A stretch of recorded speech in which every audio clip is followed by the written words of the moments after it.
0.1 molar HCl and 0.1 molar H2S solution,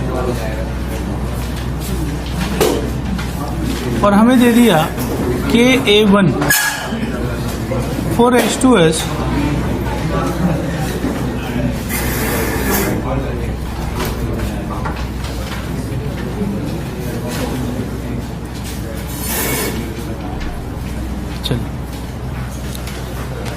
अब ये जो मैंने क्वेश्चन लिखा है, ये क्वेश्चन कौन सी प्रॉब्लम हो जाएगी?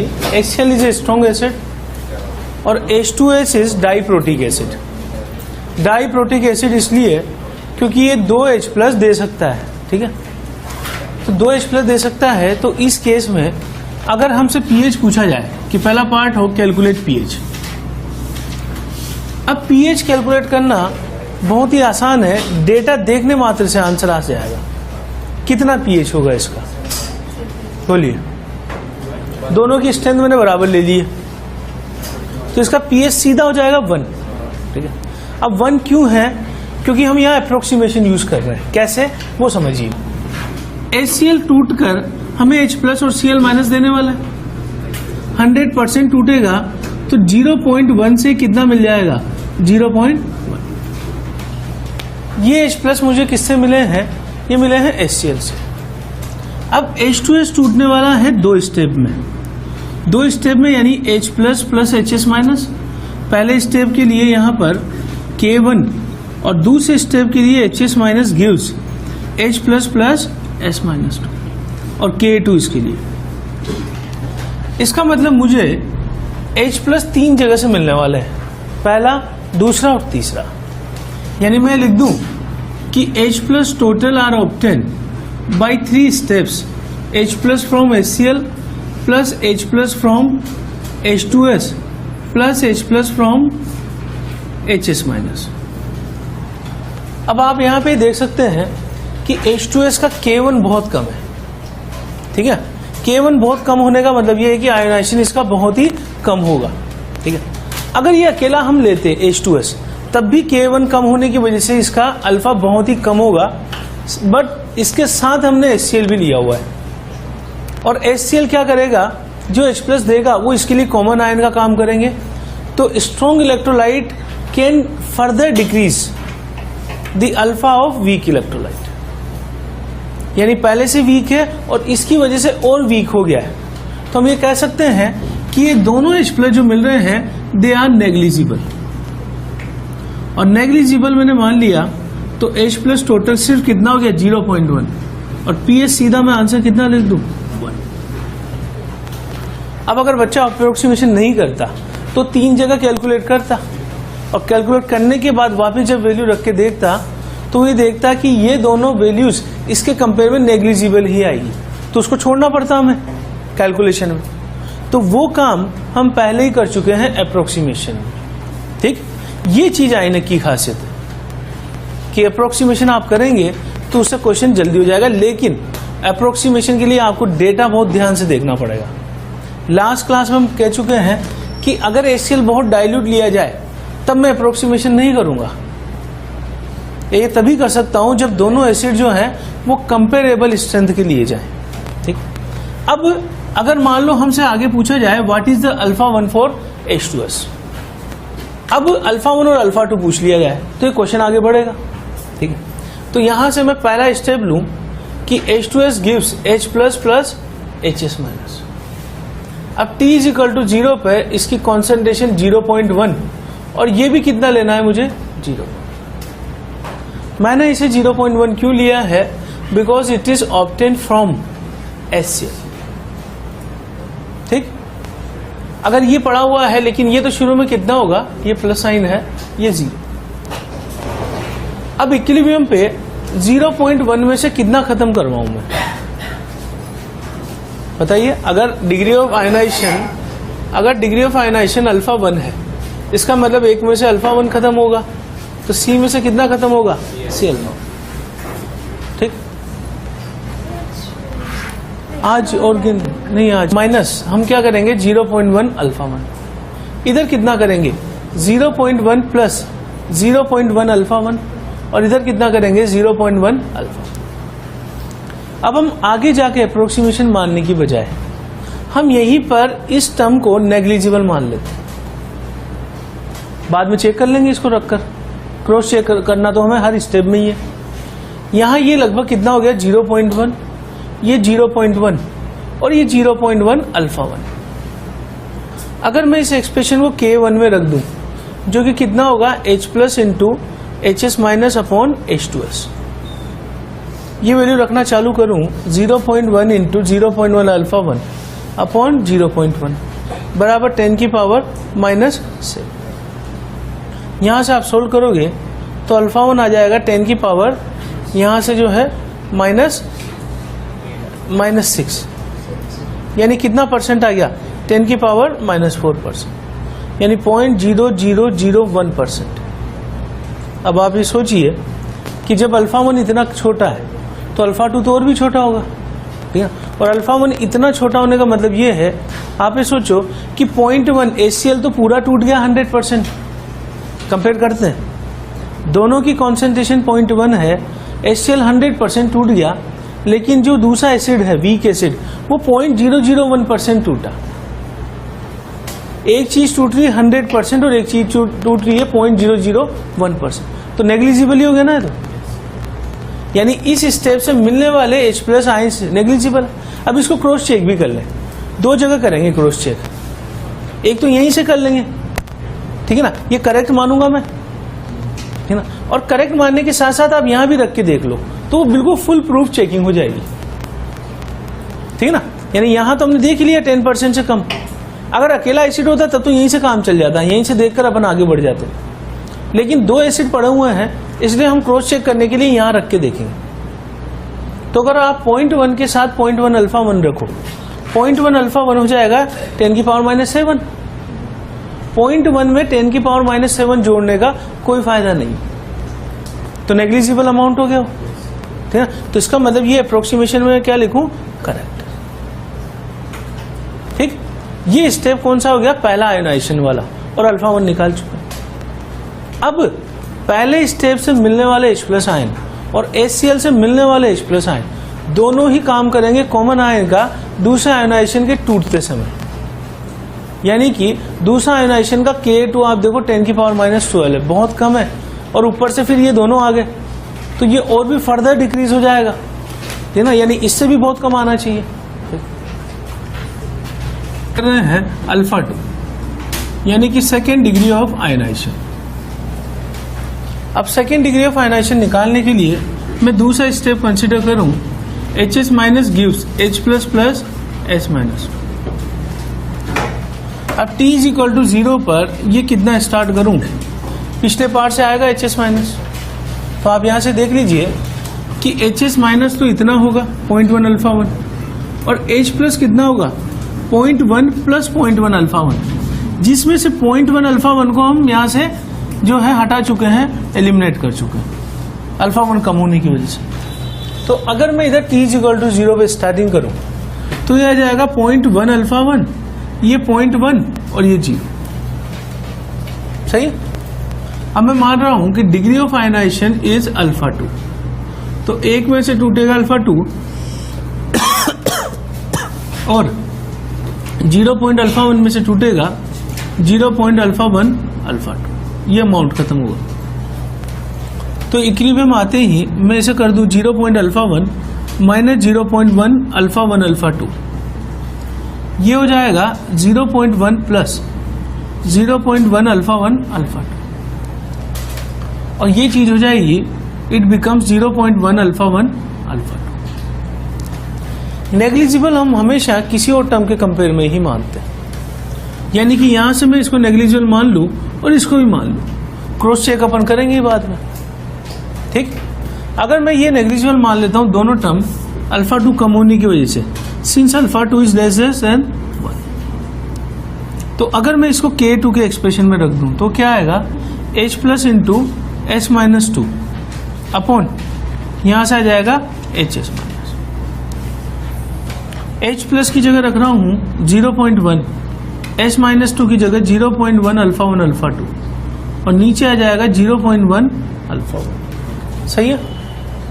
सोल्व करके कितना बच जाएगा 0.1 अल्फा 2 बराबर 10 की पावर -12, यानी alpha 2 is equal to 10 to the power -11 बराबर 10 की पावर -9%। 10 की पावर -9% है। अब क्रॉस चेक कर ले, वैसे तो करेक्ट लग ही रहा है, 10% से तो बहुत कम है, ठीक है।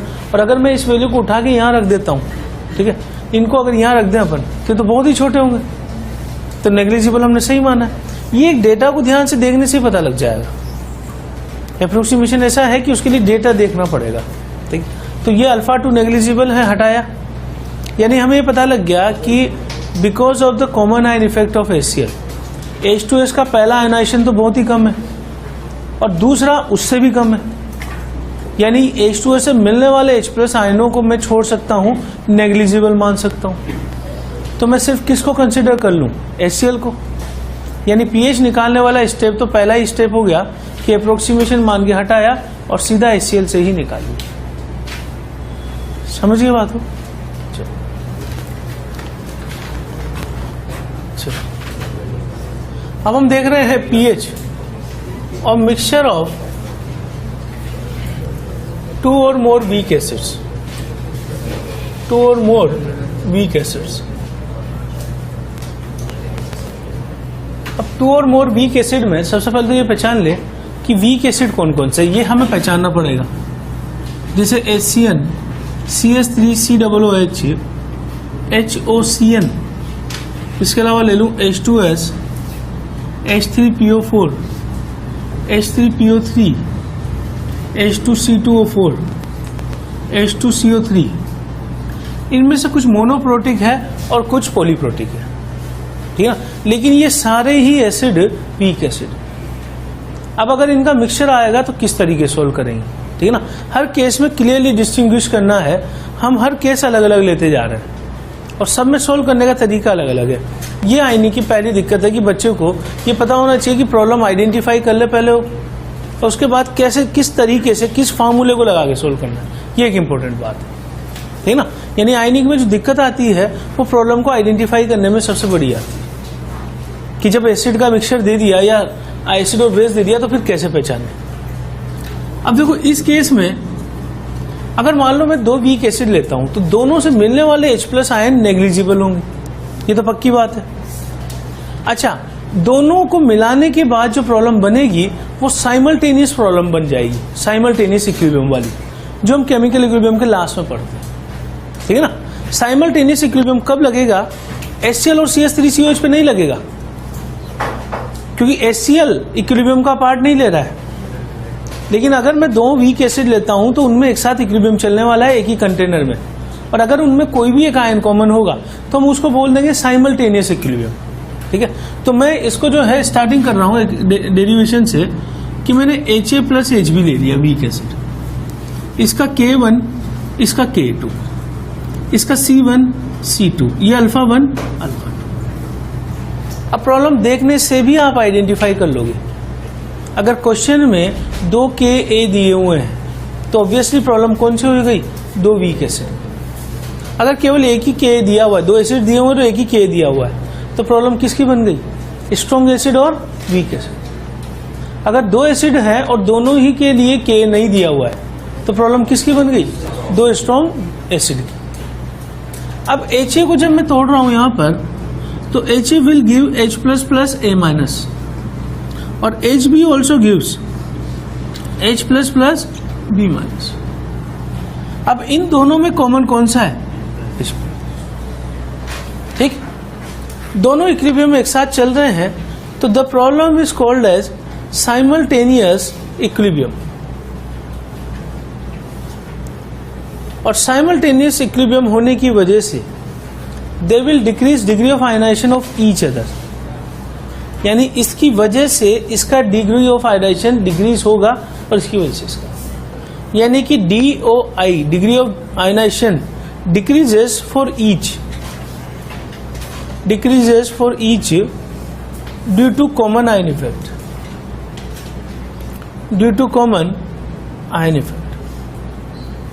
अब ऐसा नहीं है कि कॉमन आयन इफेक्ट केवल स्ट्रॉन्ग एसिड का ही वीक एसिड पे पड़ता है, common ion effect weak acid का भी पड़ सकता है वीक एसिड पे। क्यों? क्योंकि जैसे अगर ये नहीं होता तो H प्लस B माइनस ये होता है इक्विलिब्रियम। अब आप इसमें कोई भी ऐसी चीज डाल दो जो अंदर आके H प्लस देती हो तो इसको बढ़ाएगी और प्रोडक्ट बढ़ेगा तो रिएक्शन किधर जाएगी? और बैकवर्ड जाती है तो डिग्री ऑफ आयनाइजेशन डिक्रीज करता है। तो पॉइंट ये है कि वीक इलेक्ट्रोलाइट आपने ले लिया, किसी भी तरीके से आप उसका कोई कॉमन आयन बाहर से मिला के डाल दो तो डिग्री ऑफ आयनाइजेशन डिक्रीज करना ही है। तो हम Hb का डिग्री ऑफ आयनाइजेशन डिक्रीज करवा रहे हैं because of H plus ion obtain from Ha, और Ha का डिग्री ऑफ आयनाइजेशन डिक्रीज करा रहे हैं because of H plus ion from Hb, and this is common ion effect. समझ बात हो? अब हमें इसके लिए डेरिवेशन करना है कि कौन सा फॉर्मूला हम लगा सकते हैं। Ha gives H plus plus A minus, T is equal to 0 पे हमने लिया C1, ये 0। अगर मान लो मैंने बोल दिया है कि डिग्री ऑफ आयनाइजेशन इसका अल्फा 1 है तो C में से कितना टूटेगा? C alpha. यानी कि मैं इक्विलिब्रियम पे C1 में से तोड़ू C1 अल्फा 1, ये C1 अल्फा 1, ये C1 अल्फा। अब मैं आगे डिराइव करने के लिए यहीं पर एक स्टेप मान रहा हूं। ये स्टेप ये है कि if alpha 1 is less than 1, ये अप्रोक्सीमेशन हो गया एक तरह से, है ना। हम क्या कर रहे हैं, डेरिवेशन जो फार्मूला लेके आ रहे हैं डिराइव करके, उसको पहले से ही अप्रोक्सीमेशन मान के आगे बढ़ रहे हैं कि if alpha 1 is less than 1, क्योंकि मैं 2 वीक एसिड ले रहा हूं ना, और वीक एसिड का मतलब ही यही होता है कि अल्फा बहुत कम। ठीक, तो हम डिराइव में करते समय अल्फा को नेग्लिजिबल मान लें, तो मैं इसको क्या लिख दूंगा? सिर्फ C1, ये C1 अल्फा 1, ये C1 अल्फा। तो बताइए K1 चलो बाद में लिखेंगे हम, ये हमने लिख दिया एक्सप्रेशन।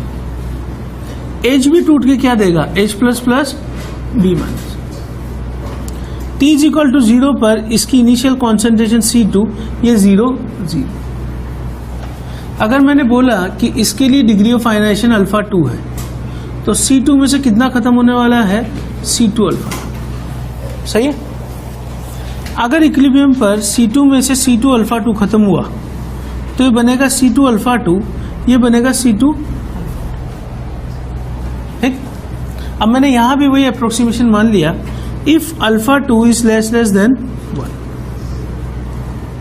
तो मैं इस टर्म को नेग्लेक्ट मानकर क्या लिख सकता हूं? C2, यहाँ C2 अल्फा 2 और यहाँ C2 अल्फा। सही है। अब ये लिखने के बाद नेक्स्ट स्टेप हमारा क्या होगा कि हम नेक्स्ट स्टेप में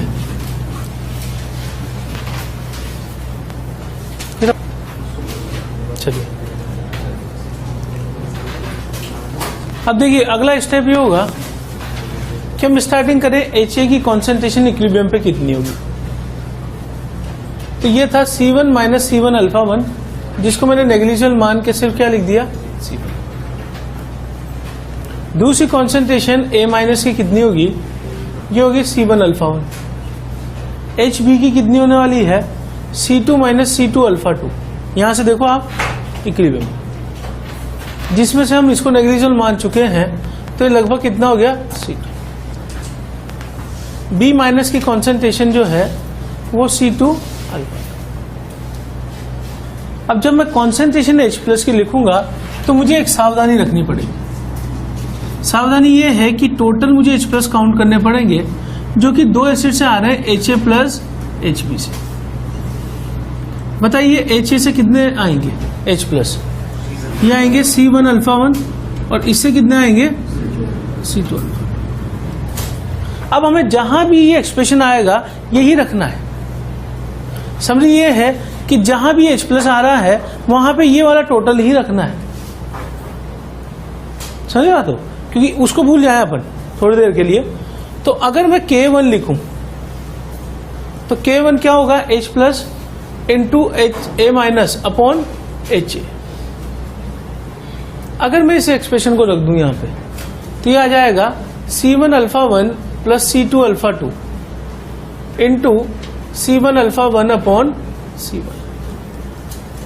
ये बराबर हो गया alpha 1 into C1 alpha 1 plus C2 alpha 2, equation number 1।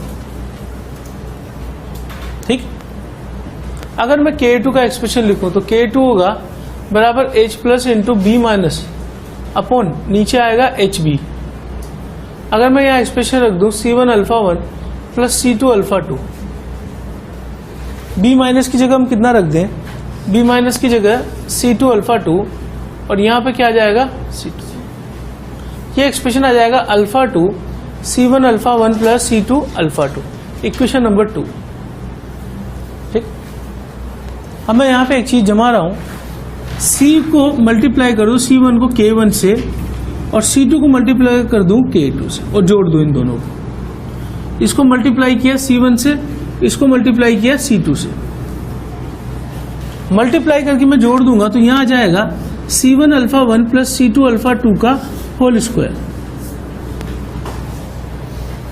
देखिए स्टेप, C1 मल्टीप्लाई किया इससे, C2 मल्टीप्लाई किया इससे, दोनों जोड़ा तो कॉमन तो ये आ गया ना, और अंदर क्या बच जाएगा C1 alpha 1 plus C2 alpha 2 square हो गया। ये चीज ध्यान से देखें, ये चीज किसके बराबर होगी, H प्लस के बराबर। तो मैं यहां क्या लिख सकता हूं, H प्लस का होल स्क्वायर। तो अब मुझे रिजल्ट कौन सा याद करना है, H plus is equal to C1 K1 plus C2 KA2 और इस पूरे का अंडर रूट। और अगर 2 से ज्यादा एसिड हुए तो फिर मैं यहां पे जो है इस फार्मूले को एक्सटेंड कर रहा हूं इस तरीके से, C1 K1 plus C2 K2 plus C3 K3। अब हम डायरेक्ट ये फार्मूला लगाएंगे अगर हमें 2 वीक एसिड दिए हुए तो, ठीक है ना। हम किस लिए डिराइव कर रहे हैं इसे, इस एक्सप्रेशन के लिए। तो 2 वीक एसिड होंगे तो H प्लस निकालोगे आप C1 K1 plus C2 K2 का अंडर रूट। ठीक है, C1 C2 क्या है कॉन्सेंट्रेशन और K1 K2 क्या है आयोनाइजेशन कांस्टेंट ऑफ HANHB। ठीक, तो सीधा आंसर बताया जा सकता है। H प्लस आ गया तो उससे सीधा क्या निकाली जा सकती है, pH। ठीक, वाटर इज ऑल्सो कंसिडर,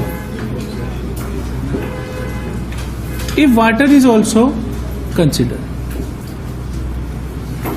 अब एक्चुअली जो है वीक एसिड के साथ जो है अगर 2 वीक एसिड पड़े हुए हैं और बहुत ही ज्यादा डाइल्यूट है, या तो बहुत डाइल्यूट है या दोनों का K बहुत कम है, दोनों ही केस कंसिडर कर सकते हैं। और इतने डाइल्यूट है कि वो वाटर के लगभग कंपेरेबल है, तो फिर वाटर को भी मुझे कंसिडर करना पड़ेगा बिकॉज वाटर इज ऑल्सो है वीक इलेक्ट्रोलाइट। तो इससे भी मुझे H प्लस मिलने वाला है। तो उस केस में हम इस फार्मूले को थोड़ा सा चेंज करके ये लिख दें under root C1 K1 plus C2 K2 plus water भी अगर कंसिडर कर लूं तो C वाटर और K वाटर बराबर under root C1 K1 plus C2 K2। Water consider कर रहे हैं तो वाटर की प्योर वाटर की कॉन्सेंट्रेशन लगभग 55.5 मोलर और वाटर का आयोनाइजेशन कांस्टेंट 1.8 10 की पावर माइनस 16। अगर मैं इस चीज को रख दूं तो ये चीज होगा C1 K1 plus C2 K2 plus 10 की पावर माइनस 14। अब ध्यान दें 10 की पावर माइनस 14 यानी सीधा मैं लिख सकता हूं KW ऑफ वाटर, तो साथ में हमने KW ऑफ वाटर भी रख दिया। लेकिन हम रखेंगे कब, जब ये टर्म माइनस 14 के लगभग बराबर वाले मैग्नीट्यूड में। सपोज ये 10 की पावर माइनस 5 आ रहा हो, ये 10 की पावर माइनस 5 आ रहा हो, तो फिर इसको जोड़ने का कोई फायदा नहीं। तो वाटर तभी कंसीडर किया जाएगा जब इन दोनों का मैग्नीट्यूड बहुत ही कम है। लेकिन अब मैग्नीट्यूड 2 वजह से कम हो सकता है, आइदर कॉन्सेंट्रेशन आइदर के, ठीक ना। तो यहां पे हम किसी एक को देख के नहीं बता सकते कि सिर्फ कॉन्सेंट्रेशन के बेसिस पे बोल दूं या सिर्फ के बेसिस पे बोल दूं। अब इस पे क्वेश्चन कर रहे हैं। अब ये क्वेश्चन अपन ऐसा कर रहे हैं जिसमें बच्चा जो है अक्सर गलती कर सकता है। ये वाला क्वेश्चन जैसे एग्जांपल मैंने ले लिया कि 0.1 molar HA and 0.01 molar HB are taken, और मुझसे पूछ लिया कि कैलकुलेट pH, और हमें दे दिया KA4HA is equal to 10 to the power minus 13 और KB4HB 10 की पावर माइनस 12। अब आप ये देख लिए कि दोनों का के इतना कम है कि वाटर के लगभग बराबर का ही मैग्नीट्यूड हो गया इसका। अब यहाँ गलती बच्चे से क्या हो सकती है कि वो डायरेक्ट ये फार्मूला यूज कर दे और वाटर को कंसिडर ना करे। ठीक है, इस केस में मुझे वाटर भी कंसिडर करना पड़ेगा, यानी H plus is equal to, यहां मैं लिख दूं C1K1 प्लस C2K2 प्लस क्या जोड़ना है 10 की पावर -1, ये टर्म जुड़ेगी साथ में। और जब आप यहां रख दोगे ये वैल्यूज, ये वाली वैल्यूज, तो 0.1 इंटू 10 की पावर -13 प्लस 0.01 10 की पावर -12 प्लस 10 की पावर -1 के फॉर एच। तो सोल्व करने पे कितना हो जाएगा, अंडर रूट यहां से आ जाएगा √3 10 टू द पावर -7। चेक कर लेना एक बारी कितना ही आएगा। तो pH इज इक्वल टू यह आएगा 7 माइनस log √3। अब बच्चा अगर वाटर को कंसिडर नहीं करता तो आंसर कितना आने वाला था, 7 माइनस log √2, जो कि गलत होता। ठीक है ना, तो इसलिए हमें वाटर को भी कंसिडर करना है अगर ये दोनों बहुत वीक है तो।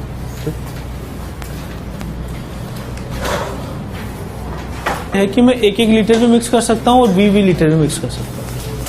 जब हम इक्वल वॉल्यूम मिक्स करेंगे V प्लस V, तो फाइनल वॉल्यूम 2V हो जाएगा, यानी वॉल्यूम जो है वो डबल हो जाएंगे। वॉल्यूम जो मिलाने के बाद डबल होगा। अच्छा, मोल्स सबके वही रहेंगे जो डाले हुए हैं कांस्टेंट। इसका मतलब अगर मोल कांस्टेंट और वॉल्यूम डबल हो गया तो कॉन्सेंट्रेशन जो है वो क्या हो जाएगी, हाफ। ये इसमें यहां पे मेन पॉइंट था। अब मान लो ये तो एक आसान क्वेश्चन था इसलिए मैंने सीधा बोल दिया, लेकिन मान लीजिए थोड़ा सा कॉम्प्लिकेटेड हो, 1 लीटर और 3 लीटर मिक्स कर दिया, तो हम सीधा ये काम करेंगे कि जैसे मान लो दूसरा अप्रोच कर देता हूं कि मैं 1 लीटर इसका मान लू 0.4 मोलर प्लस 1 लीटर इसका मान लू 0.04 मोलर, तो इसके मोल कितने हो गए, इसके मोल हो गए 0.4, इसके मोल कितने हो गए 0.04। सही, लेकिन मिलाने के बाद की कॉन्सेंट्रेशन बदल जाएगी। ये कॉन्सेंट्रेशन ऊपर मिलाने के पहले की लिखी हुई है, तो हम क्या करेंगे, नई कॉन्सेंट्रेशन HA की कितनी हो जाएगी, 0.4/2 बराबर 0.2, और HB की कॉन्सेंट्रेशन हो जाएगी 0.04/2 बराबर 0.02। अब इसको मैं C1 ट्रीट करूंगा और इसको C2 ट्रीट करूंगा। यानी इस क्वेश्चन में गलती क्या हो सकती थी कि बच्चा जो कॉन्सेंट्रेशन है वही सीधे रख दे, फार्मूला याद है तो उसको, लेकिन गलत आंसर आने वाला है। समझ गए बात हो? तो अगर मैं इनको रखूं तो फार्मूला अपन कर ही चुके हैं derive, H plus is equal to √ K1C1 plus K2 C2, और यहां से रखने के बाद ये आएगा 2 इंटू 10 टू द पावर -3, और सोल्व करके pH आ जाएगा 3 माइनस log 2। समझ गए बात हो? 3 माइनस log 2 इसका आंसर होगा, ना कि log 2√2 होगा। अब आगे वो क्या पूछ सकता है कि A माइनस की कॉन्सेंट्रेशन और B माइनस की कॉन्सेंट्रेशन बताइए। तो नेक्स्ट पार्ट आपको करना है कि what is the concentration of A minus in the solution. ठीक, ये कैलकुलेट कीजिए। ये बात समझ में आ गई सबको? बोलो। अगर थ्योरेटिकली देखना हो तो मैं कह सकता हूं कि जब इक्वल वॉल्यूम मिक्स करेंगे तो वॉल्यूम बिकम्स डबल, तो concentration mole upon volume, volume double होते हैं, कॉन्सेंट्रेशन क्या हो जाएगी, हाफ, दोनों की हाफ हाफ हो गई। क्या फिर मैं 1-1 लीटर मान के दोनों के मोल निकाल लूं और मिलाने के बाद वॉल्यूम 2 लीटर से डिवाइड करूंगा, तो कॉन्सेंट्रेशन 0.2 और 0.2। इसको सीधा फार्मूला रखा, H plus C1K1 plus C2K2 का अंडर रूट, और ये निकाल लिया। अब अगला पार्ट आपको करना है A माइनस की कॉन्सेंट्रेशन इंटू द पावर -3। मुझे हर जगह इसी का यूज करना है। तो अगर मैं HA अगर मैं ले लूं, HA से H plus plus A minus, concentration T is equal to 0 पे कितना लेना चाहिए मुझे, स्टार्टिंग में HA 0.2 निकाला है उधर अपने, 0.2, और ये 0.0 मान। इक्विलिब्रियम पे 0.2 में से तोड़ूं 0.2 α1, इधर कितना आ जाएगा, 2 इंटू 10 टू द पावर -3। ये नहीं लिखूंगा, क्यों? क्योंकि इक्विलिब्रियम पे अपन ऑलरेडी निकाल चुके हैं कि इतने पड़े हुए हैं, तो इसी का यूज करना है। और A माइनस कितना हो जाएगा, 0.2 अल्फा। अगर मैं इसको नेगलेक्ट कर दूं यहां से तो Ka1 बराबर दोनों को मल्टीप्लाई करके 2 × 10⁻³ 0.2 अल्फा 1 अपॉन 0.2। K1 कितना है 10⁻⁻5। बताइए अल्फा 1 कितना आ जाएगा? अल्फा 1 आ जाएगा 5 × 10⁻³ चेक कर लेना एक बारी। तो A माइनस की कॉन्सेंट्रेशन क्या हो गई 0.2 अल्फा 1 बराबर यहाँ रखूं तो 10⁻⁻3। किसी का आंसर आ रहा था ये 10⁻⁻3। ठीक, ये कॉन्सेंट्रेशन किसकी आ गई A माइनस की। बिल्कुल सेम इसी तरीके से अगर मुझसे पूछ लिया जाए सी पार्ट में कि calculate concentration of B minus, तो तरीका हमारा वही होगा HB टूट कर क्या देने वाला है H plus plus B minus. T is equal to 0 पे कॉन्सेंट्रेशन 0.02, ये 0 इक्विलिब्रियम पे 0.02 माइनस 0.02 अल्फा 2, यहाँ पे ये कितना रखूं 2 × 10⁻⁻3। क्यों? क्योंकि इक्विलिब्रियम पे हम पहले निकाल चुके हैं। H प्लस किसी एक की वजह से नहीं है, H प्लस दोनों की वजह से है और दोनों का रोल अपन कंसिडर करके ऑलरेडी फार्मूला डिराइव किया हुआ है।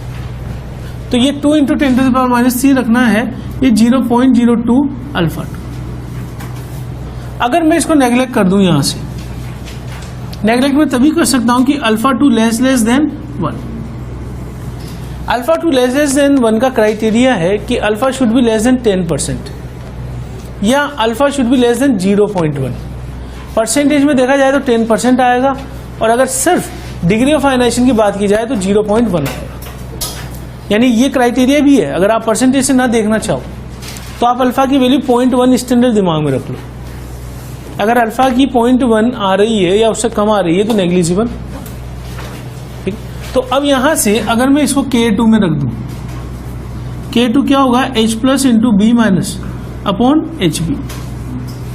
ये कितना आ गया 10⁻⁻4 बराबर 2 × 10⁻³ इंटू 0.02 अल्फा 2 अपॉन 0.02।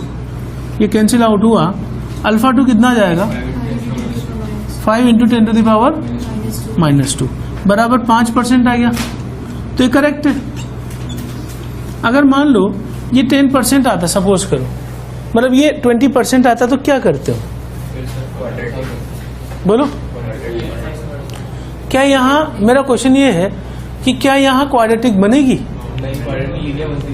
लीनियरी बनेगी वो इक्वेशन। अगर आप इसको यहां से इनकरेक्ट मानकर दोबारा बनाते तो एक्सप्रेशन में तो ये आता ना, तो ऊपर साइड में अल्फा 2 आता और नीचे साइड में भी अल्फा 2 ही आता। तो ऐसा नहीं हर बार ही क्वाड्रेटिक बनेगी, ठीक है ना, कि अपन सीधा याद किए कि हर बार क्वाड्रेटिक बनेगी। डेटा देखो ना तुम तो ये लीनियर इक्वेशन है, आसानी से सोल्व की जा सकती है। लेकिन वो कब यूज करनी है मुझे? जब ये 10% से ज्यादा आता तो, नहीं तो सही मानेंगे और आगे बढ़ जाएंगे। समझ गए बात को?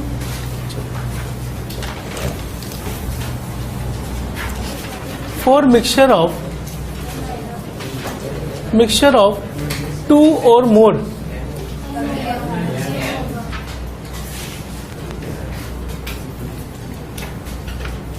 Weak base. इतनी ज्यादा जोर से तो तुमने जब करेक्शन करवाने थे तब भी नहीं बोला कोई, ठीक है ना, जब कोई गलत चीज लिख दी जाए। लेकिन आज एन की जगह एम लिख दिया तो एकदम लो यार कितनी भारी गलती हो गई है। पीएच फॉर मिक्सचर ऑफ 2 और मोर वीक बेस, ठीक है। जो पार्टी चिल्लाने बजरंग दल वाले चुपचाप बैठे हैं, कुछ वैसे एलिमेंट्स हैं बजरंग दल टाइप्स, ठीक है ना, बीच में चिल्ला देते हैं कोई भी बात हो पार्टी, है ना। तो पीएच फॉर मिक्सचर ऑफ 2 और मोर वीक बेस, डेरिवेशन वैसा ही होगा, सिर्फ अंतर ये होगा कि OH माइनस कॉन्सेंट्रेशन अंडर, ये फॉर्मूला हमने डिराइव किया भी H प्लस के लिए। H प्लस की जगह क्या आ जाएगा OH माइनस, यहाँ आ जाएगा Kb1 C1 plus Kb2 C2 plus जितने भी हैं उन सब का सब। तो अगर हमें 2 वीक बेस दिए हुए हैं तो हम ये वाला फॉर्मूला लगाने वाले हैं और OH माइनस पता लगते हैं, क्या पता लग जाएगा POH, और POH से क्या पता लग जाएगा pH। समझ बात हो? और यहां भी वही केस लिखेंगे, अगर वाटर भी कंसिडर किया जाए तो 10⁻⁻14 यहां पे जोड़ के रख देंगे। ठीक है ना। लेकिन वो तभी जोड़ना है जब हमें डेटा सामने दिखाई दिया जाए कि वो बहुत ही जो है कम है, K और K2 की वैल्यू, KB और KB2 की वैल्यू, ठीक है ना।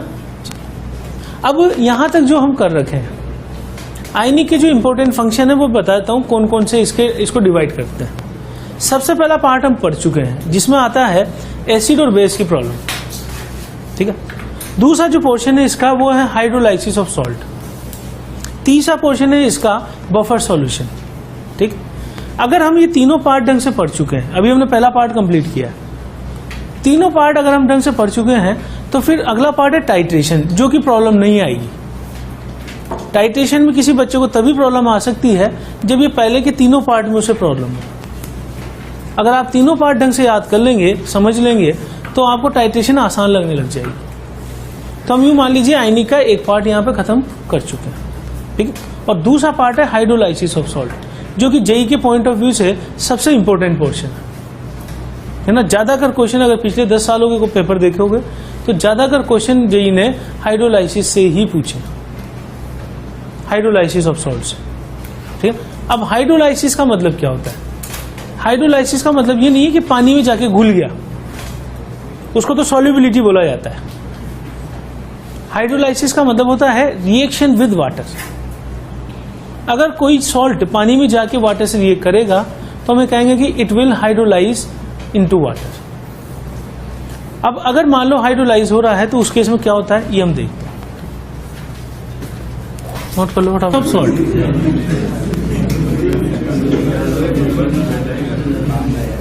है रिएक्शन विद वाटर। अब रिएक्शन विद वाटर में बता चुका हूं कि सॉल्ट अगर वाटर से रिएक्शन करता है तो उसी को हम हाइड्रोलाइसिस बोलते हैं, ठीक है। तो तीन चीजें अच्छी तरीके से समझ ले। तीन चीजें सॉल्ट के लिए बोली जाती है। सबसे पहली चीज बोली जाती है सॉल्युबिलिटी। सॉल्युबिलिटी का मतलब होता है कि पानी में जाके डिसोल्व होगा कि नहीं होगा। जैसे इसमें दो तरह के सॉल्ट आते हैं, एक सोल्यूबल एक इनसोल्यूबल। जैसे मैं एग्जांपल लूं, NaCl is soluble in water, पर AgCl पानी में सोल्यूबल नहीं होता है। It will be formed as a precipitate. समझ बात? तो सबसे पहला टर्म अपने दिमाग में आना चाहिए कि सोल्यूबल है या नहीं सोल्यूबल, इनसोल्यूबल है।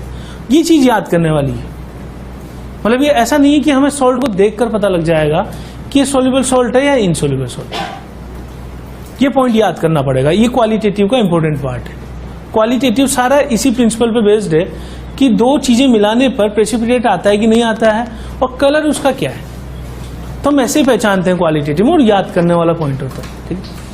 तो पहली टर्म आती है सोल्युबिलिटी, जो पानी में डिसोल्व करना है। अब जितने भी सॉल्ट हैं उनके लिए एक बात कही जाती है कि जब पानी में डिसोल्व करते हैं उसको, तो ऑल सॉल्ट आर डिसोशिएटेड 100%। अगली टर्म आएगी degree of ionisation. Degree of ionisation जो है वो बोलेंगे कि टूटेगा कि नहीं टूटेगा। अब सॉल्ट है तो पानी में टूटेगा ही टूटेगा।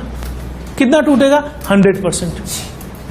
अब जैसे मैं ग्लूकोज के बारे में बात करूं तो ग्लूकोज पानी में घुल जाता है, सॉल्युबल है, लेकिन पानी में टूटता नहीं। तो पहली टर्म है सॉल्युबिलिटी, उसके बाद दूसरी टर्म है डिग्री ऑफ आयनाइजेशन, जो कि 100% है। अब तीसरी टर्म इसके बाद आती है हाइड्रोलाइसिस।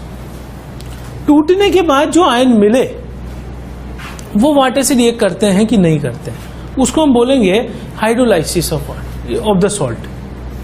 जैसे फॉर द एग्जांपल, NaCl को मैं पानी में डालूं तो NaCl टूट तो जाता है पर हाइड्रोलाइज नहीं होता है, मतलब रिएक्शन नहीं करेगा वाटर के साथ।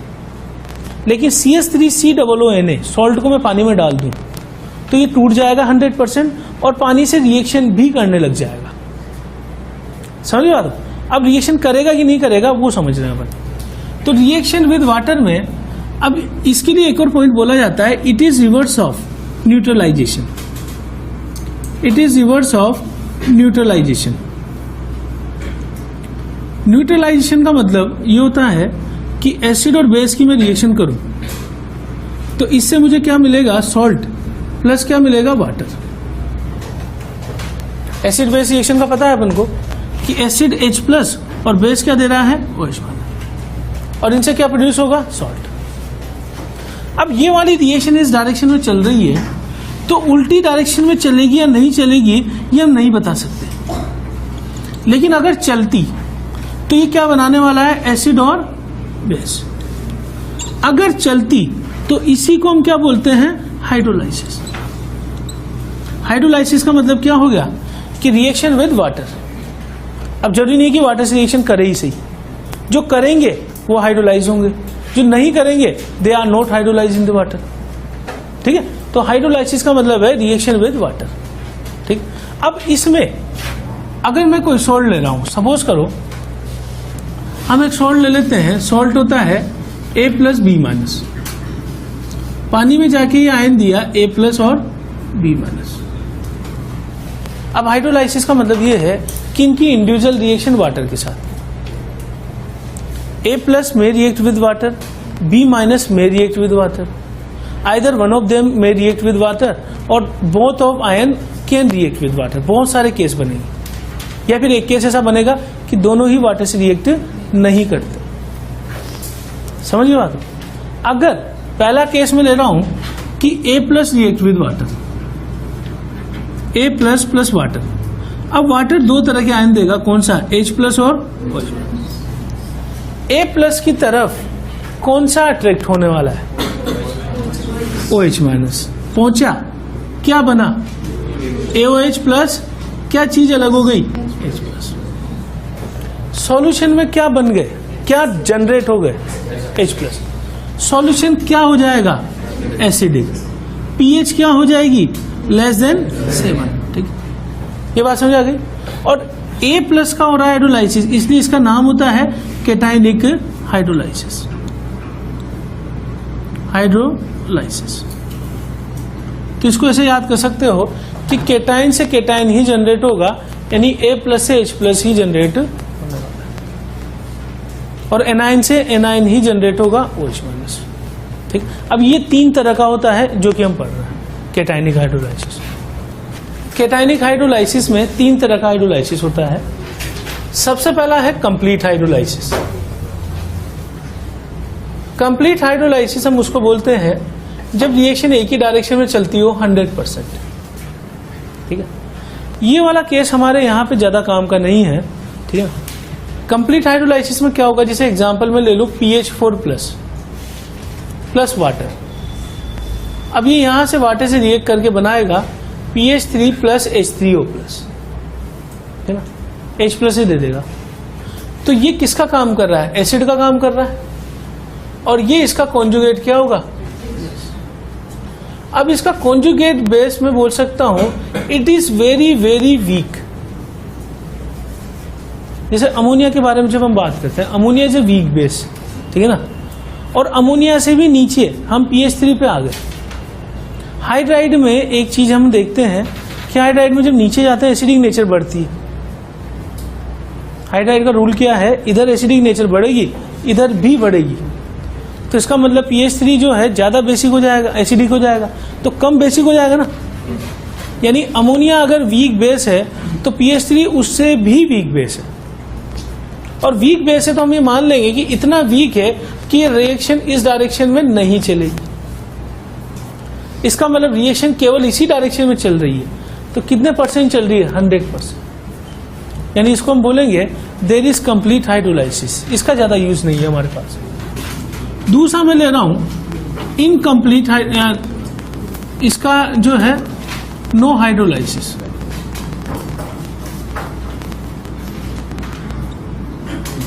या इसको मैं जीरो हाइड्रोलाइसिस भी बोल सकता हूं। नो हाइड्रोलाइसिस का मतलब है कि आयन बिल्कुल भी हाइड्रोलाइज नहीं होता हो। जैसे मैं एग्जांपल ले लूं Na प्लस वाटर से रिएक्शन करता तो क्या बना था, NaOH प्लस H प्लस। अब NaOH is a very strong base, और स्ट्रॉन्ग बेस की क्या खासियत है कि स्ट्रॉन्ग बेस फटाफट टूट के कितना परसेंट टूट जाएगा, 100%। अब आप ये बताइए, अगर ये रिएक्शन इस डायरेक्शन में 100% चल रही है, ठीक है, तो इस डायरेक्शन में कितने परसेंट चलने वाली है, 0%। यानी कि ये हाइड्रोलाइसिस होगा ही नहीं, इस तरह का हाइड्रोलाइसिस नहीं होगा। तो ये हमारे लिए काम का है नो हाइड्रोलाइसिस। Na प्लस पानी में पहुंचेगा तो ऐसा कैसा पड़ा रहेगा, पानी के साथ रिएक्ट नहीं करेगा। अगर रिएक्ट करता तो NaOH बना था, NaOH अगर बन भी गया मान लो, तो ये इतना स्ट्रॉन्ग बेस है कि तुरंत टूट जाएगा 100%। और अगर कोई चीज बनते ही तुरंत टूट गई 100%, तो हमें मानेंगे वो बनी नहीं, बोलो। तो हम ये कहेंगे कि NaOH बन ही नहीं रहा है, और अगर प्रोडक्ट नहीं बन रहा है इसका मतलब हाइड्रोलाइसिस नहीं होगा, ठीक है ना। तो तीसरा जो केस है वो है partial hydrolysis. Partial hydrolysis, partial hydrolysis का एग्जांपल मैं दे रहा हूं, जैसे NH4 प्लस वाटर की रिएक्शन करा दूं, क्या बनने वाला है बताओ। बिल्कुल ऑब्वियस है, प्लस से OH माइनस जोड़ दो, क्या बनने वाला है NH4, और साथ में क्या बनेगा H+। अब एक्चुअली ऐसा है कि NH4OH जो है, जो यहां बनता है, ये वीक बेस है। अब वीक बेस ऐसा नहीं है कि ऐसा ही पड़ा रहेगा, थोड़ा बहुत तो टूटेगा ना। तो इसलिए साइन कौन सा लगा दें, इक्विलिब्रियम। तो तीन तरह के सॉल्ट हो गए, एक तो जो होगा ही नहीं, तीन तरह के आयन हो गए, एक होगा ही नहीं, एक कंप्लीट हो जाएगा 100% और एक पार्शियल होगा। पार्शियल में कौन सा साइन लगा देंगे, तो आप तो बस ये याद करो कि अगर इधर प्रोडक्ट में स्ट्रॉन्ग एसिड या स्ट्रॉन्ग बेस बनता होगा ही नहीं, और अगर प्रोडक्ट में वीक एसिड या वीक बेस बनता है तो पार्शियली होगा, ठीक ना। तो अपने लिए काम के ये दोनों है, ठीक। B- आयन मिला मुझे, B- के सामने वाटर आ जाए, water is dissociated into H+ OH-। ये कौन से आयंस को अट्रैक्ट करेगा, H+ को। क्या चीज बन जाएगी यहां से, Hb+ OH-। फ्री क्या हो गया वाटर सॉल्यूशन में OH-। तो सॉल्यूशन क्या हो जाने वाला है, बेसिक। pH क्या होगा, मोर देन 7, ये चीज होगी। अब यहां भी इसको मैं क्या बोलूंगा, एनायनिक हाइड्रोलाइसिस। अब एनायनिक हाइड्रोलाइसिस में भी 3 पॉइंट है हमारे पास। सबसे पहला पॉइंट है कंप्लीट हाइड्रोलाइसिस। कंप्लीट हाइड्रोलाइसिस, इसका मतलब रिएक्शन एक ही डायरेक्शन में चलने वाली। मैं एग्जांपल लूं, यहां पर H- वाटर से रिएक्ट करें, तो वाटर से कौन सा आयन ले लेगा, H+, क्या बना देगा H2, साथ में क्या होगा OH। अब अगर ये बेस है तो ये इसका क्या होगा, कॉन्जुगेट एसिड। अब आप ये मान सकते हो कि H2 H+ देता होगा 0, इतना वीक होगा, कोवेलेंट बॉन्ड है, तो H+ और H- में टूटने की प्रोबेबिलिटी बहुत कम है। तो इसका एसिडिक नेचर इतना कम है, it is very very weak, जिसको अपन 0 ही मान लें। तो ये रिएक्शन इसी डायरेक्शन में चलेगी, कितनी 100%, ठीक। और दूसरा केस है जीरो हाइड्रोलाइसिस, या हम इसको बोल दें नो हाइड्रोलाइसिस। जीरो हाइड्रोलाइसिस कब होगा, जैसे मैं एग्जांपल ले लूं Cl- और वाटर। अगर ये रिएक्शन करता तो क्या बनाता है, यहां से HCl plus OH। HCl is a strong acid, क्या है रहेगा ऐसा कैसा, नहीं रहेगा। कितना परसेंट चला जाएगा, 100%। तो इधर कितना परसेंट होगी रिएक्शन, 0। अगर रिएक्शन इधर 0% हो रही है, ये हमने चीज पढ़ी थी एक जगह कि हमेशा रिएक्शन उस डायरेक्शन होती है जहां स्ट्रॉन्ग से वीक बनता हो, ना कि वीक से स्ट्रॉन्ग बनता हो, ठीक है ना। तो ये स्ट्रॉन्ग बनेगा ही नहीं, यानी 0% नो हाइड्रोलाइसिस। तो C हम ले रहे हैं पार्शियल हाइड्रोलाइसिस। पार्शियल हाइड्रोलाइसिस, इसमें क्या आएगा कि जैसे मान लो मैं ले लूं CH3COO- प्लस वाटर, क्या बनाने वाला है यहां से, ये CH3COH। अब क्या ये ऐसा ही पड़ा रहेगा, थोड़ा बहुत टूटेगा, बिकॉज इट इज वीक। तो ये 3 तरह के हाइड्रोलाइसिस हो गए। इसमें एक चीज आप ध्यान रखो, इधर जो चीज बन रही है अगर वो स्ट्रॉन्ग बन रही है तो होगा ही नहीं, अगर वो वीक बन रही है तो पार्शियल होगा, और अगर वो ऐसी बन रही जो बहुत ही ज्यादा वीक हो, ठीक, तो फिर वो 100% ही रिएक्शन इस डायरेक्शन से जाएगी। अपने ये दोनों केस काम आने वाला है। अब यहां से आप एक आइडिया लगा लोगे, अगर मैं NaCl का नाम लूं तो क्या NaCl पानी में हाइड्रोलाइज होगा, नहीं होगा। क्यों नहीं होगा, क्योंकि Na+ बना था NaOH और Cl- बना था HCl, और दोनों ही नहीं बनेंगे क्योंकि दोनों ही स्ट्रॉन्ग है। तो नमक को जब हम पानी में डालते हैं तो नमक, देखो नमक बना कैसे, HCl और NaOH की रिएक्शन से, HCl और NaOH की रिएक्शन से NaCl प्लस वाटर, लेकिन जब मैं उल्टा करवा रहा हूं, ये रिएक्शन आती है इरिवर्सिबल नेचर की। केमिकल इक्विलिब्रियम का पार्ट है कि रिएक्शन का नेचर अगर दोनों डायरेक्शन में चल सकती हो तो रिवर्सिबल, केवल एक ही डायरेक्शन में चल सकती हो इरिवर्सिबल। तो नमक बन सकता है, लेकिन नमक को पानी में उल्टा डालोगे तो वो एसिड और बेस प्रोड्यूस नहीं करेगा। तो जब कोई सॉल्ट पानी में जाकर एसिड और बेस प्रोड्यूस कर रहा है, हम कह रहे हैं कि it is hydrolyse in the water. नहीं कर रहा है, इट डज नॉट हाइड्रोलाइज। तो नमक पानी में डालने पे हाइड्रोलाइज नहीं होता है, ना तो HCl बनाता है ना NaOH बनाता है, ये प्रैक्टिकल बात है।